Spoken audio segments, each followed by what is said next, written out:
Okay, so this is what we started off with, builder grade vanity, white thermofoil. This is after I refaced it with the walnut ply, and what we show in this video is oiling this. What's up everybody? I'm going to show you how to oil these cabinets up. This is walnut, and we just refaced our vanity, and we're going to be using a Danish oil. So first things first is we're going to undo all the hardware that we drilled and tested. Then on these hinges, we're going to undo these ones, and we're going to mark top and bottom because they're already adjusted for all the gapping. And then we'll get to work. Alright, so this is the close-up of what we're using, and you can find it at Home Depot. It's Watco Danish oil, and it's dark walnut. And what we're going to do is put it on once with a rag, and then we're going to let it sit for 15 minutes, wipe it off, and then come back and do one more coat, wipe it off, and then it'll be ready to go. Alright, so here we go. You need a screwdriver.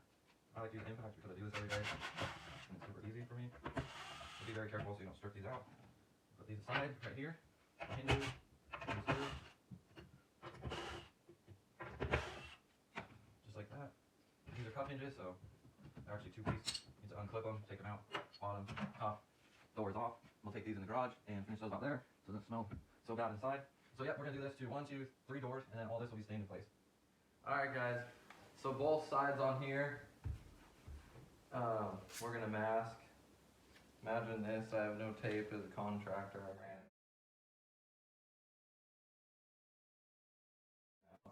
So I'm using this crappier tape.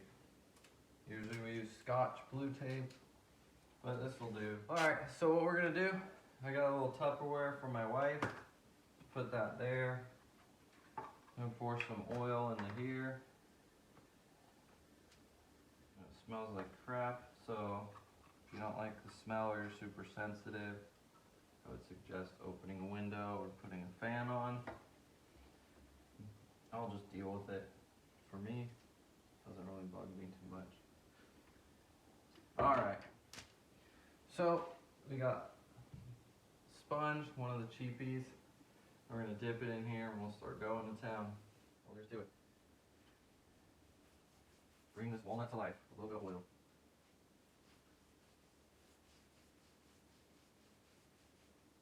Cut in this little edge.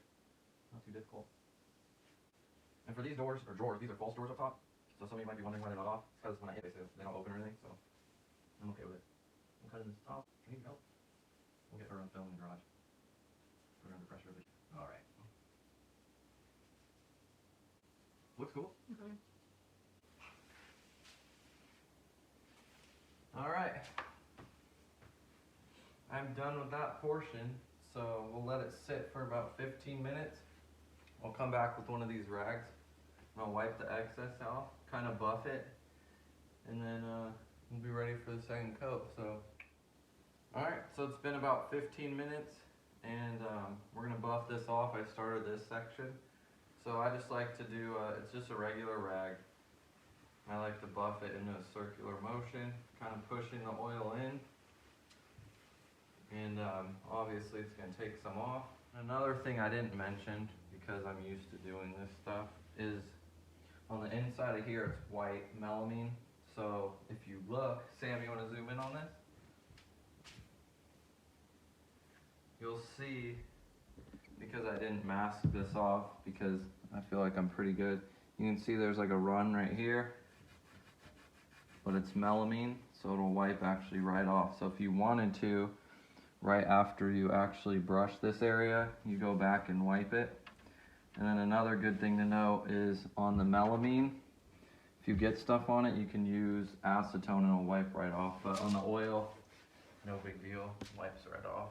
So just a note, you can mask it, you don't have to do it freehand like me. That's just how I prefer to do it. Alright, I think we're looking pretty good here. So we're going to head out to the garage, and me and my wife are going to go do the doors in the same exact manner as this. So we'll get that on tape, and then we'll mount them and be ready to go so you can see the finished product. So now we're in my garage on our little DeWalt table that I have. I'm gonna get a glove on this time. because this cheesecloth leaves a nasty residue on your hands. It's kind of annoying to get off.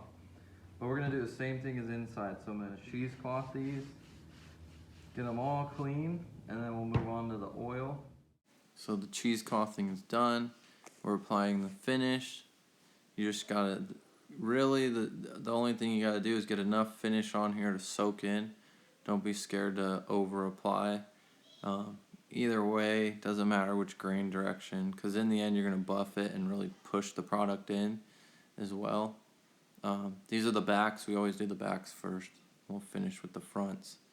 And the process you see we're going to do is 2 times.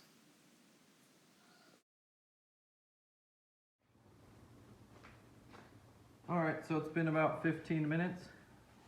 So we're going to go ahead and buff this all in to the surface, just like we did on the inside.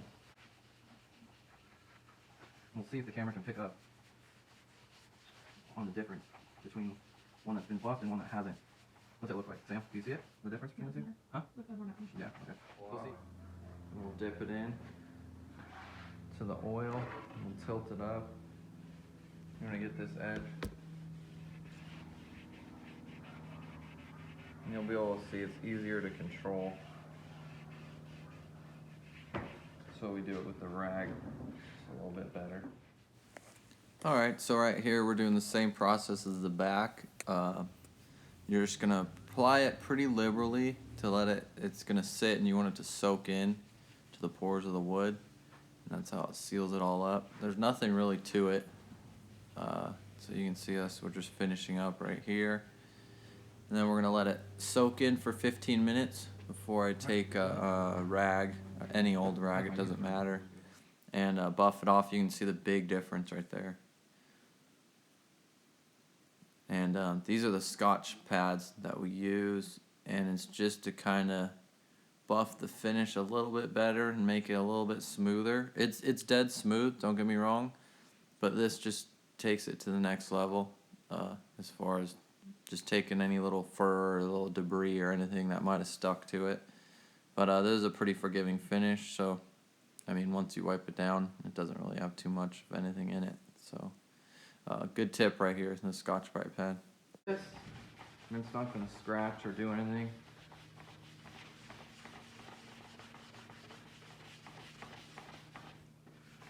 But that'll take any of the little fibers off the surface. Alright, so we're ready to hang the doors, and I got the cup hinges, so I always do. The one in the back will be the top, the one on the bottom will be the bottom. So these just actually clip in like this. These are Bloom hinges. They're not at Lowe's or Home Depot. We're actually get it at our cabinet supplier. Super good hinges, 2-piece. We'll do a video probably on all the different adjustments and things you can do with them that make them so great.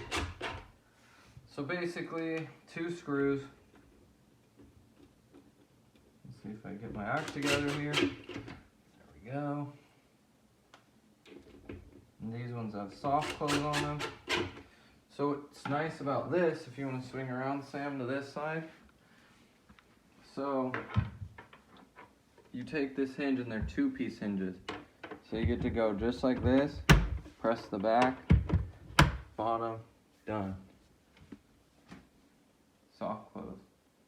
Obviously, if you want to turn that off, there's a little button right here, right there. So we'll turn it off and we'll close it once, and now no soft close. So if it's in the way, because sometimes soft close takes a little bit long on the higher end stuff, so they get in the way when you're changing in the bathroom. But just a tip. So we're going to set all the rest of these, put on the hardware, and then we'll show you what it looks like.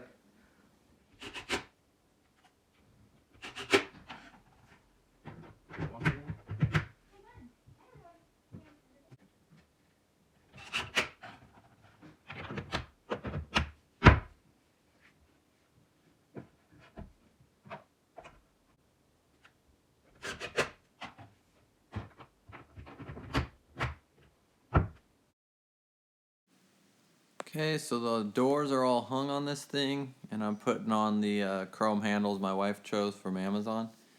And you got to be real careful. I have an impact. I work with impacts all the time, so no big deal. You might want to use a screwdriver if you're a newbie, so you don't strip the screws, because on all the Amazon hardware it tends to be super cheap, the screws they come with, so they strip very easily. You can see just 1, 2, hand screw them in to get them started, and then from there I impact them in. And like I said, you can use a regular drill, not an impact, or a hand screwdriver is just fine, and actually probably better. Using the 3M pad again, just one more buff over, take a look at everything before it's time to enjoy. And I'm also, it's funny because the chrome handles are super cool, but every time you use them, they get fingerprints on them. So I'm going to clean them up for this video and pretend like I said, I think I say it in here, everything's super perfect in my house. But as soon as I use those once or twice, they'll have fingerprints all over them. So it's actually kind of funny. Like everything's perfect in my house all the time. Hope everybody liked the video. We're gonna have a whole bunch more coming your way. My background a little bit, I'm a general contractor. Started as a licensed cabinet guy actually first. But we're gonna try to get a whole bunch of content of our projects that we do on job and at home. So look for it, like and subscribe, because my goal is to get 10 million subscribers. For real, I'm gonna do it. Alright guys, so here it is, the walnut wood with the oil, Danish oil with the walnut tint.